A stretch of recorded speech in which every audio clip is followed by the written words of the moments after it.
तो स्वागत है आपका आज की क्लास में। आज की क्लास में हम पढ़ने वाले हैं कक्षा 10वीं हिंदी से पाठ 8 कन्यादान। और ये कन्यादान लिखा है आपका ऋतुराज जी ने। ठीक है, तो आज इस कविता में कन्यादान, एक कन्या और उसके दान के समय उसकी माँ, पिता, परिवार वालों को कितना दुख होता है, साथ में उस दौर में, उस समय कि जहाँ पर देखा जाए तो कन्याओं की स्थिति, मतलब स्त्रियों की स्थिति, लड़कियों की स्थिति आज भी अच्छी नहीं हो पाई है। अगर इतिहास देखें हम तो इतिहास में भी उनकी स्थिति ऐसी नहीं थी कि जिनको हम कह सकें कि उनको कोई अधिकार प्राप्त नहीं थी, उनको कुछ भी ऐसा नहीं था कि जो एक आदमी और औरत में बहुत ही अंतर था। फिर भी उसके लिए बहुत सारे समाज सुधारक ने प्रयास किए, अपना बलिदान भी दिया, अपने प्रयास किए, संघर्ष किए, आंदोलन किए, उसके बाद कहीं जाके उनकी स्थिति सुधरी है। पर आज भी देखा जाए तो आज भी उनकी स्थिति उतनी नहीं सुधर पाई है। तो उसी स्थिति को, लड़कियों की स्थिति को देखकर लड़कियों की शादी करते हैं, जो कितना दुख होता है, क्या क्या सोचना पड़ता है कि वहाँ जाएंगी तो उनको कैसे घर मिलेगा, क्या सोचना पड़ता है, ये सारी चीज़ें जो हैं वो इस कविता में आपको कवि ने बताई हैं और आपको पढ़ने मिलेंगी। तो पहले हम देखते हैं कवि के बारे में। 1940 में भरतपुर राजस्थान में उनका जन्म हुआ था, वहीं उनकी प्राथमिक शिक्षा हुई थी और एम.ए. इंग्लिश से भी वहीं से की थी इन्होंने। प्रमुख रचनाएं, इनकी रचनाएं देखें अगर तो पुल पर पानी, सूरत नरत, ऐसी बहुत सारी प्रसिद्ध इनकी रचनाएं हैं और कविताएं हैं। ठीक है, ये इनकी कविता रचनाएं। साथ में इनको सम्मान की बात की जाए तो परिमल सम्मान, मीरा सम्मान, पहल सम्मान, बिहारी सम्मान, ये इनको सम्मान मिले हैं। तो ये इनके सम्मान हैं। इनकी कविता में उत्कृष्ट प्रदर्शन और रचनाओं में इनको सम्मान मिले हैं। अब इस कविता का सार देखें हम तो कविता में माँ बेटी को परंपरागत जो आदर्श रूप अपनाए हुए हैं, परंपरागत मतलब पुराने से, जो पुराना से समय चला रहा है उसमें जो परंपरागत रूप अपनाए हुए है लड़की, तो उससे हटकर वो उससे हटकर कहती है कि परंपरा के रूप को छोड़ दो। परंपरा उस मतलब जो कि जो चला आ रहा है, जैसा उसके साथ होता आ रहा है वैसे ही होगा, तो वैसा नहीं करने के लिए कहती है। तो माँ समझाती है उस रूप को, आदर्श रूप को हटकर सीख दे रही है, उसको सीख दे रही है कि अब वो समय नहीं रहा है। अब तुम्हें अगर उस समाज में, उस घर में रहना है तो तुम्हें अपने अधिकारों को भी पहचानना पड़ेगा, समझना पड़ेगा और पाना चाहिए। साथ में कोमलता का गौरव और कमजोरी में उपहास। कोमलता अगर रहोगी तो उसमें गौरव रहेगा, कमजोरी में उपहास, ये सारी चीजें जो है अब नहीं है। तो यही चीजें समझाती है कि लड़की हो, लड़की जैसी मत दिखाई देना। मतलब लड़की का स्वभाव कैसा रहता है, कोमल, सरल, तो और एक जो उसको स्थान रहता है उस स्थान में रहता है, तो उसको कहती है कि वैसी हो पर वैसी दिखना नहीं। क्योंकि लड़की हो और कोमल तुम्हारा स्वभाव रहेगा तो घर वाले हो चाहे कोई भी हो तुम्हारा आदर नहीं करेंगे, तुम्हारी भावना को नहीं समझेंगे।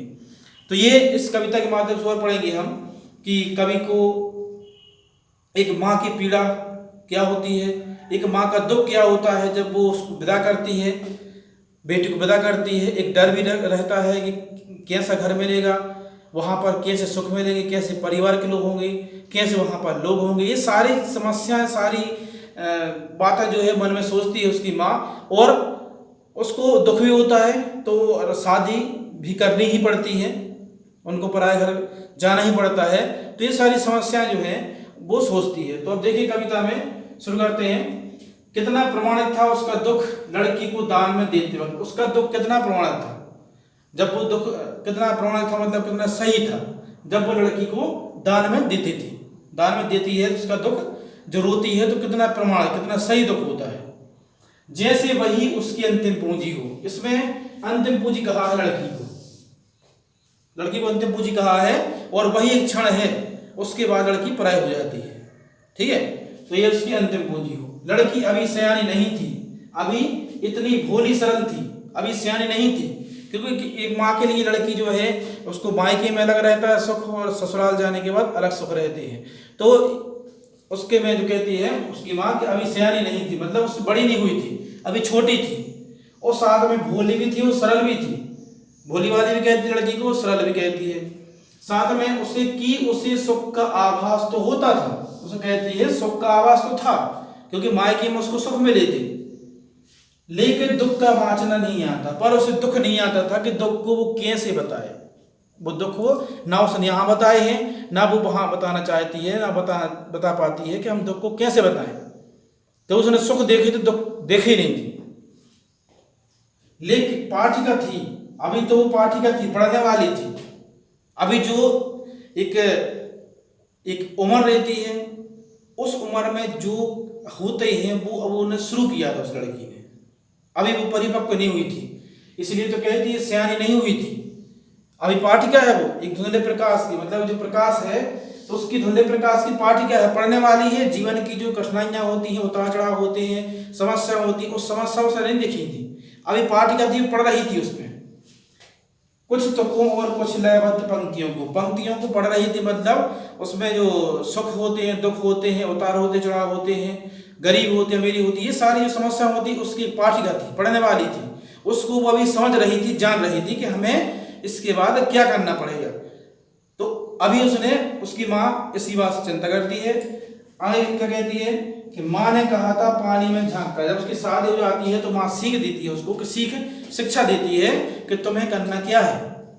तो माँ कहती है कि माँ ने कहा पानी में झांक कर अपने चेहरे पर मत रीझना। अगर पानी में झांकते हो, तुम्हारा चेहरा तुम्हें अच्छा लगता है, तो अपने चेहरे पर मत रीझना। रीझना मतलब अपनी प्रशंसा या अपनी प्रशंसा स्वयं से नहीं करना और खुश नहीं होना। अपने चेहरे पर देखकर, पानी में देखकर खुश न होना। आग रोटियां सेकने के लिए होती है, जलने के लिए नहीं। अब देखिए इन्हें दो पंक्तियों से कभी कहना चाहते हैं कि माँ शिक्षा देती है कि आग रोटियां सेकने के लिए होती है, जलने के लिए नहीं। क्योंकि देखा जाए तो ऐसी कई घटनाएं वर्तमान में भी आप सुनते हो कि किसी लड़की को जला दिया गया, लड़की स्वयं जल गई। तो वो गलत करती है, क्योंकि उसका अंत करना है तो समस्या से लड़ना पड़ेगा। खुद का अंत ना करके उस समस्या से लड़ेंगे आप, तो समस्या से आप जीत पाएंगे। तो उसकी मां सिखाती है कि रोटी जलने के लिए आग का उपयोग करना, खुद के जलने के लिए नहीं। रोटी का उपयोग बनाने के लिए उपयोग करना आग का, पर स्वयं जलने के लिए नहीं। क्योंकि वो एक माँ पर क्या बीतती है, किसी लड़की के साथ ऐसा होता है, वो उस माँ ही जानती है। तो अपने दुख को बताती है कि तुम जलना नहीं, क्योंकि वो भी समझते उस डर को कि आज भी ये माहौल चल रहा है कि हो सकता है कि आगे उसका क्या हो।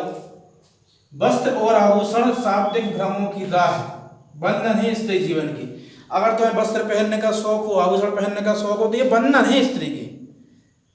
यानी इनका शौक ना करके तुम, क्योंकि कई बार क्या होता है कि इनके शौक करने से भी कई लड़ाइयाँ होती हैं, कई बुराइयाँ होती हैं। तो ये बुराइयाँ ना हो, लड़ाइयाँ ना हो, इसलिए उसकी माँ सीख देती है कि ये बंधन है स्त्री जीवन की, इस पर कुछ नहीं होने वाला है। ये हमें बंधन बांध के रख देती है, इससे कोई प्रभाव नहीं पड़ता आपके स्वभाव पर। माँ ने कहा था लड़की होना पर लड़की जैसी दिखाई नहीं मत देना। तो ये इसलिए कहा है माँ ने कि माँ जो है वो कहती है कि लड़की का स्वभाव जो है वो सहज होता है, सरल होता है। तो सहज सरल स्वभाव होता है, दो बात सुनने का स्वभाव होता है, तो वो ना करे, वो ऐसा करे कि अपने अधिकार के लिए, हक के लिए अपनी माँ की भी चिंता करे वहाँ पर, और माँ के लिए ये कोई कदम ना उठाए कि वो जल जाए या कोई अपने आप खत्म कर दे या कोई ऐसा काम उठाए गलत कदम, तो ये ना उठाए। इसलिए कहती है कि लड़की हो पर लड़की जैसी दिखाई मत देना। यानी अपने जो लड़की का एक अपना स्थान है उस स्थान को पकड़ लेना। ठीक है, तो हमने क्या देखा आज कविता में कि ऋतुराज जी ने एक माँ के दर्द को, कन्यादान करते समय जो माँ का दर्द होता है उस दर्द को समझा। उन्हीं कविताओं के माध्यम से माँ शिक्षा क्या देना चाहती है वो शिक्षा समझी। साथ में आदर्श रूप जो होता है उसको आदर्श रूप से हटने की बात कही गई है, तो वो हमने ये सारी चीजें इस कविता में देखी। ठीक है, तो मैं आशा करता हूँ कि आपको ये कविता जो है वो समझ में आ गई होगी। तो मिलते हैं अगली क्लास में, तब तक के लिए धन्यवाद।